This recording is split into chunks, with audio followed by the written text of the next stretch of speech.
नमस्कार, मैं रवि कुमार, डायरेक्टर रिजीवे। तो चलिए हम लोग आज का क्लास स्टार्ट करते हैं। आज का हमारा टॉपिक है साइन बार। बहुत ही इम्पोर्टेंट टॉपिक है।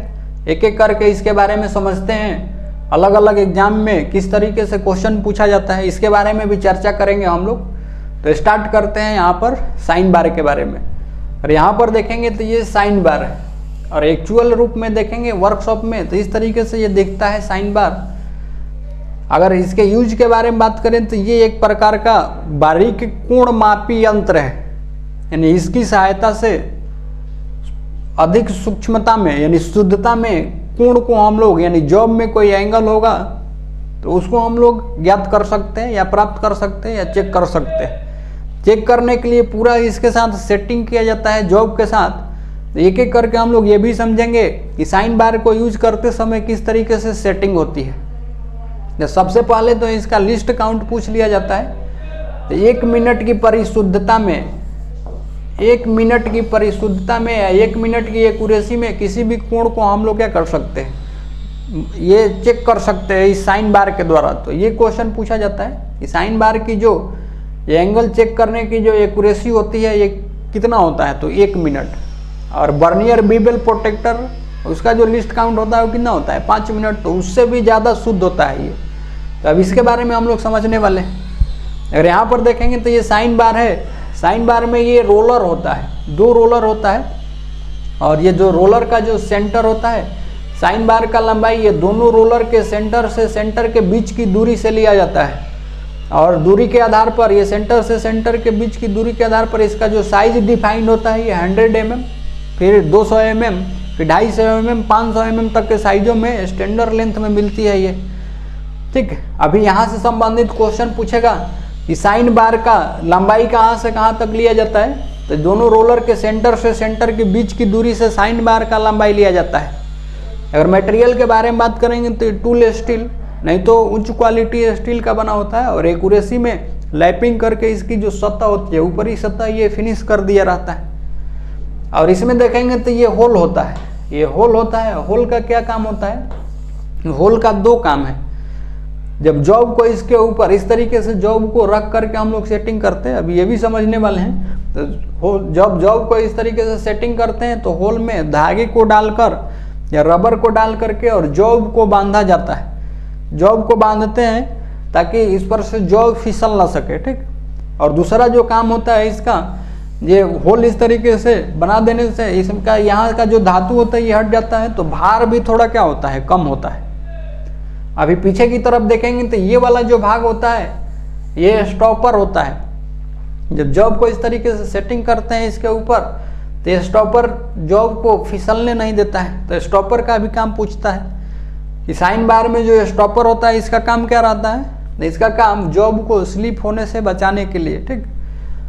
अभी यहाँ पर हम लोग ये समझेंगे कि जब हम लोग जॉब का एंगल चेक करते हैं तो साइन बार को वर्कशॉप में किस तरीके से सेट करके जॉब का एंगल हम लोग प्राप्त कर सकते हैं, इसके लिए देखते हैं यहाँ पे।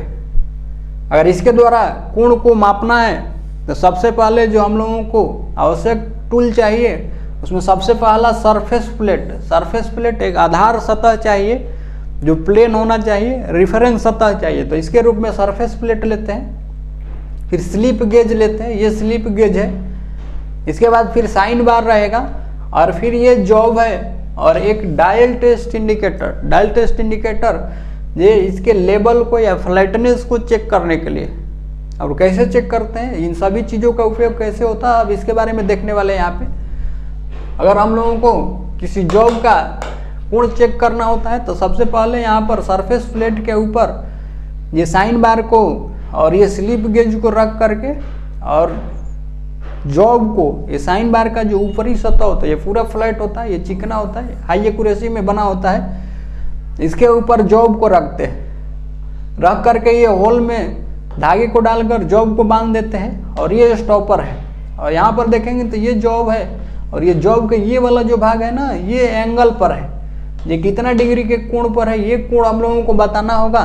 तो ये कोण हम लोग साइन बार के द्वारा बता सकते हैं। इसके लिए जो आवश्यक औजार होगा, यहाँ पर ये स्लिप गेज होता है। तो सबसे पहले थोड़ा सा स्लिप गेज के लिए समझ लेते हैं। यहाँ पर ये स्लिप गेज है, और इसके बारे में देखें तो ये एक प्रकार की आयताकार या वर्गाकार ब्लॉक होती है जो टूल स्टील की नहीं तो हाई क्वालिटी स्टील की बनी होती है। और इसका प्रयोग हम लोग डायमेंशंस को बनाने के लिए, जब यहाँ पर स्लिप ये साइन बार के साथ ये जो हाइट बनाते हैं हम लोग, तो हाइट बनाने के लिए इसका प्रयोग कर सकते हैं। ये अलग अलग पीस में होती है, जैसे स्लिप गेज इस तरीके से बॉक्स में होता है और अलग अलग सेटों में, जैसे 112 पीस है, 86 पीस 86 पीस वाला है, 45 पीस है, तो इस तरीके से अलग अलग पीसेज में मिलते हैं। और भारतीय मानक संस्थान ISI के अनुसार जो स्पेशल सेट होता है स्लिप गेज का ये 112 पीस होता है। तो ये क्वेश्चन भी पूछा जाता है, पूछेगा कि भारतीय मानक संस्थान के अनुसार स्लिप गेज की जो स्पेशल सेट होती है वो कौन सी होती है। ऑप्शन में दिया रहेगा 112 पीस, 86 पीस, 45 पीस, 60 पीस। तो हम लोग किसको मारेंगे, 112 पीस को मारेंगे, ये स्पेशल सेट होता है। तो अभी 112 पीस है, तो इसमें कहने का मतलब है 112 पीसेज जो होंगे और अलग अलग साइज के। बॉक्स के ऊपर ही इनका साइज भी लिखा रहता है। जैसे मान लीजिए ये 50 mm का है तो ये 50 mm साइज है, ये 100 mm है तो 100 mm, ये 200 mm है तो 200 mm, यानी बड़ी से बड़ी ब्लॉक लेकर के और छोटी से छोटी ब्लॉक। यानी स्पेशल सेट में देखेंगे 112 पीस वाले में तो 1.005 mm का भी एक पीस होता है। यानी इस तरीके से बड़े से बड़े और छोटे से छोटे पीस इसमें रखे रहते हैं। और जिस पीस को हम लोगों को काम पड़ता है, जिस ब्लॉक का काम पड़ेगा, उसको इस तरीके से रिंगिंग एक्शन में जोड़ करके एक दूसरे के साथ और पूरा एक बड़ा सा साइज बना सकते हैं। अब रिंगिंग एक्शन के लिए देखेंगे तो ये जो इसका ऊपरी सतह होता है ये इतना एक्यूरेट लैपिंग करके फिनिश होता है कि जब एक से दूसरे ब्लॉक को इस तरीके से क्रॉस में रख करके और फिर हल्के दबाव से हल्का ट्विस्ट करते हैं तो दोनों ब्लॉक आपस में क्या होती है, जुड़ जाती है। इसको हम लोग रिंगिंग एक्शन बोलते हैं। रिंगिंग एक्शन में जोड़ करके और ब्लॉक का ये हाइट बनाते हैं हम लोग। तो अभी तो हम लोग ये स्लिप गेज के बारे में भी यहाँ पर देख चुके हैं। अब यहाँ पर सेटिंग करना होगा जॉब के कोण को ज्ञात करने के लिए, तो हम लोग किस तरीके से ये कार्य करते हैं तो यहाँ पर देखिए। सबसे पहले ये सरफेस प्लेट के ऊपर साइन बार ये स्लिप गेज है, जॉब को साइन बार के ऊपरी सतह पर रख देते हैं और ये स्टॉपर है और इधर धागे लगा करके रख देते हैं ताकि ये स्लिप न करे। अब होता क्या है यहाँ पे, ये जो साइन बार की जो हाइट होती है, ये जो स्लिप गेज की हाइट होती है, इसको हम लोग जोड़ते जाते हैं एक एक करके। रिंगिंग एक्शन में इस तरीके से जोड़ते जाते हैं। और कब तक जोड़ेंगे तो ये तब तक जोड़ते जाते हैं जब तक जॉब की ऊपरी सतह और ये जो सरफेस प्लेट एक दूसरे के समानांतर ना हो जाए। एक दूसरे के समानांतर है कि नहीं है, इसको कैसे चेक करेंगे, तो इसको चेक करने के लिए ये डायल टेस्ट इंडिकेटर काम में आता है। डायल टेस्ट इंडिकेटर में देखेंगे तो ये plunger type dial test indicator है, जिसमें इसका ये जो प्लंजर होता है ये दबता है, जिसके कारण ये नीडल जो होता है आगे पीछे चलता है। तो plunger type dial test indicator rack and pinion के सिद्धांत पर कार्य करता है। और एक lever type dial test indicator होता है जो लेवर और स्क्रॉल के सिद्धांत पर कार्य करता है। तो यहाँ से भी संबंधित क्वेश्चन पूछा जाता है कि डायल टेस्ट इंडिकेटर का सिद्धांत क्या होता है, तो रैक एंड पिनियन जो लीनियर मोशन को रोटरी मोशन में बदल देता है। यहाँ पर देखेंगे तो ये जो यहाँ पर ये डायल टेस्ट इंडिकेटर में 0 होता है। अगर 0 से इधर आया तो ये पॉजिटिव वैल्यू को बताता है, 0 से इधर आएगा तो ये क्या होता है, निगेटिव वैल्यू को बताता है। यानी यहाँ पर सतह के फ्लैटनेस को हम लोग चेक करना है, हम लोगों को चेक करना है, तो ये डायल टेस्ट इंडिकेटर का सहारा लेकर के हम लोग चेक कर सकते हैं। इसके द्वारा हम लोग चेक कर सकते हैं अगर ये सतह जो है ये सरफेस प्लेट और ये जॉब की ऊपरी सतह एक दोनों दूसरे के समानांतर होगा। तो सबसे पहले यहाँ पर डायल टेस्ट इंडिकेटर रखेंगे। अगर इसमें 0 डिफ्लेक्शन, इसके नीडल में सुई में 0 डिफ्लेक्शन है यानी 0 पर आ रहा है ये, तो ये ऐसा मानकर चलेंगे कि इस इधर का ये जो लेवल है ये क्या है, सही है। फिर यही डायल टेस्ट इंडिकेटर को खिसका करके इस तरीके से यहाँ तक लाएंगे और पूरे ओवरऑल ये लंबाई में अगर 0 पर ही नीडल रहता है तो ऐसा हम लोग मान करके चलते हैं। ये जो इस जॉब की ऊपरी सतह है इसकी लेवल और सरफेस प्लेट की जो लेवल है एक दूसरे के समानांतर हो चुकी है। इस तरीके से अगर समानांतर नहीं हुआ होगा तो हम लोग क्या करेंगे, फिर स्लिप गेज को जोड़ेंगे। कैसे जोड़ते हैं तो अभी देखिए।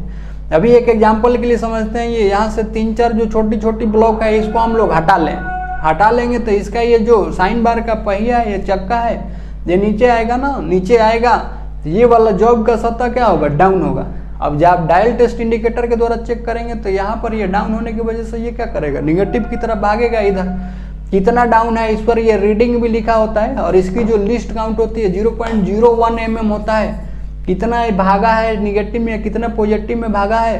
तो अगर निगेटिव में भागेगा, मान के चलिए 0.05 mm भागा है, 0.5 mm हम लोग क्या करेंगे, जो स्लिप गेज ब्लॉक होती है इस बॉक्स में, यहाँ से निकाल करके और हम लोग क्या कर सकते हैं, इसमें जोड़ सकते हैं। तो इस तरीके से ये डायल टेस्ट इंडिकेटर का प्रयोग, ये लेबल को या ये जो फ्लैटनेस होता है जॉब के ऊपर ही फ्लैट सतह की फ्लैटनेस, इसको चेक करने के लिए प्रयोग कर सकते हैं। और कम ज़्यादा होगा तो उसके अनुसार स्लिप गेज को हम लोग क्या करते हैं, जोड़ते हैं।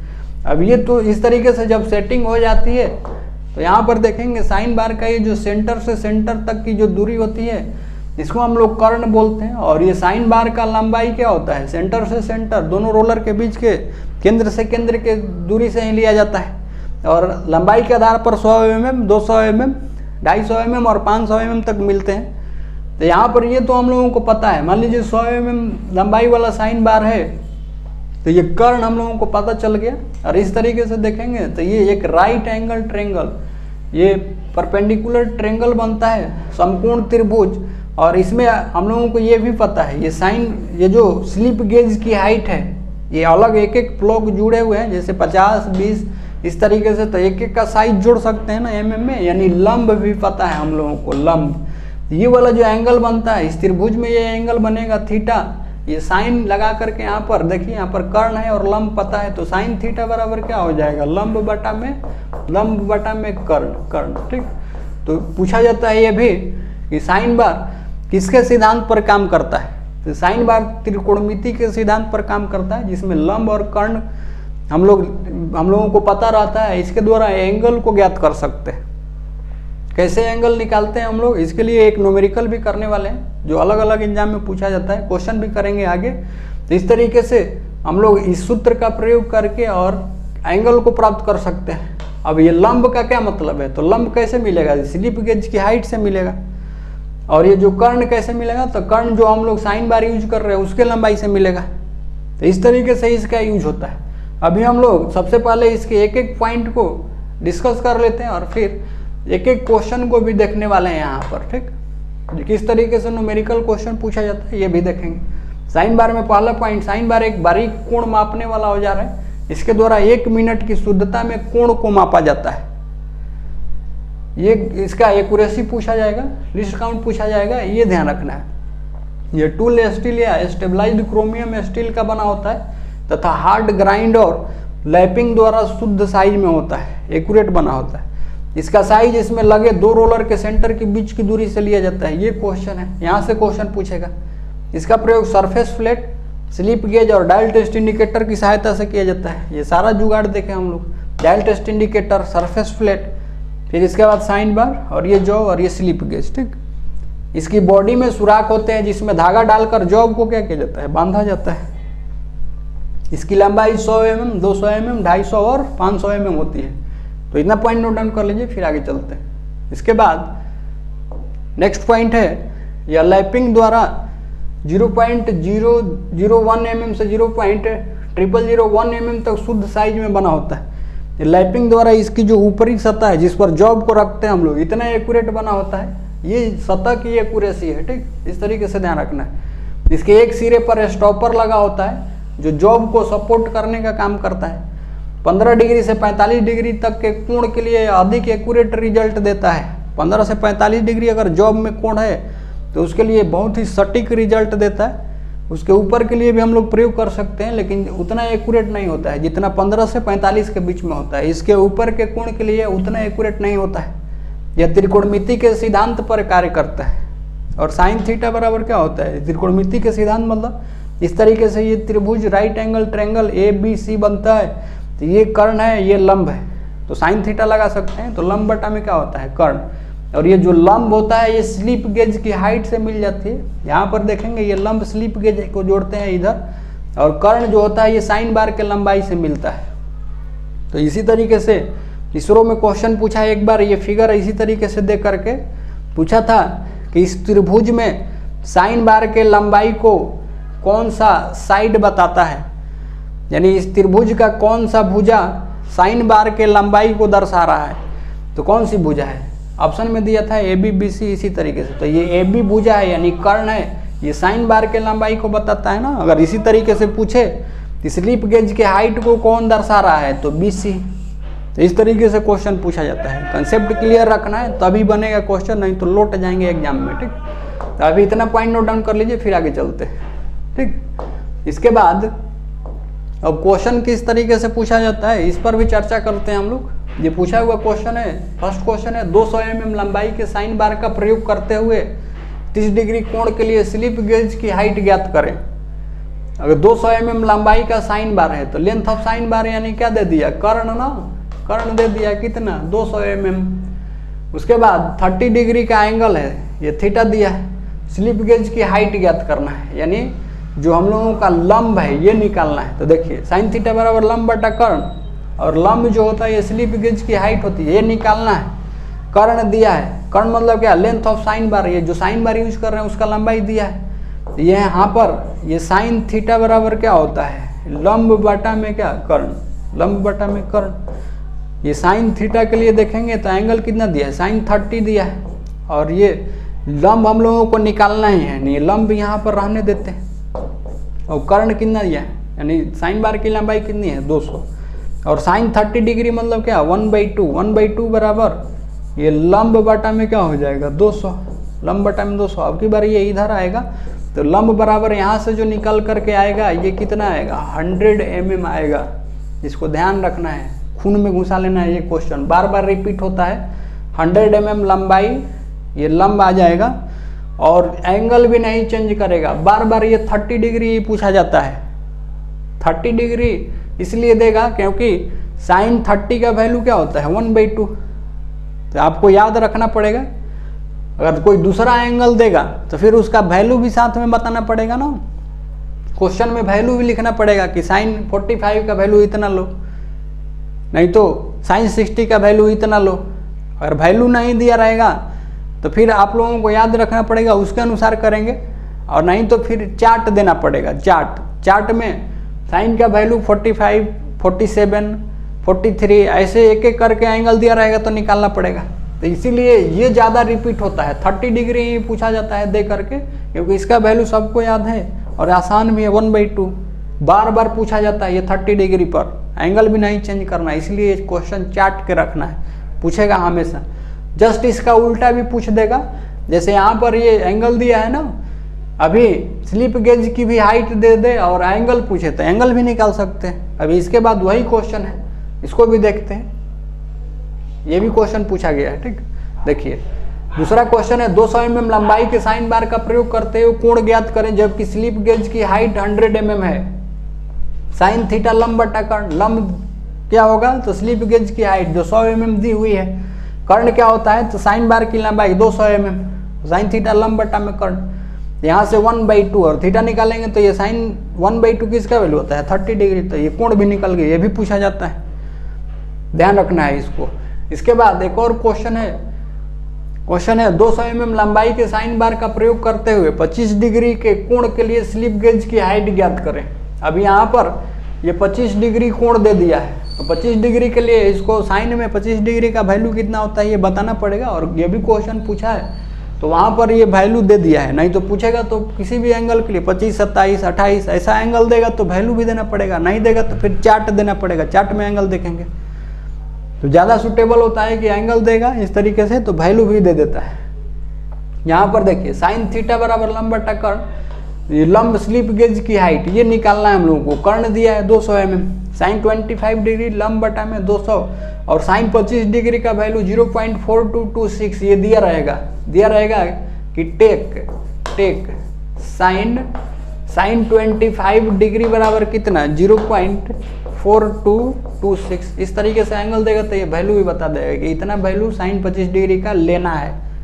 ठीक, तो इस तरीके से अब यहाँ से निकालेंगे, ये मल्टीप्लाई करेंगे तो लंब कितना आएगा, लंब जो आएगा 84.52, यानी जो स्लिप गेज की हाइट होगी वो कितनी होगी 84.52।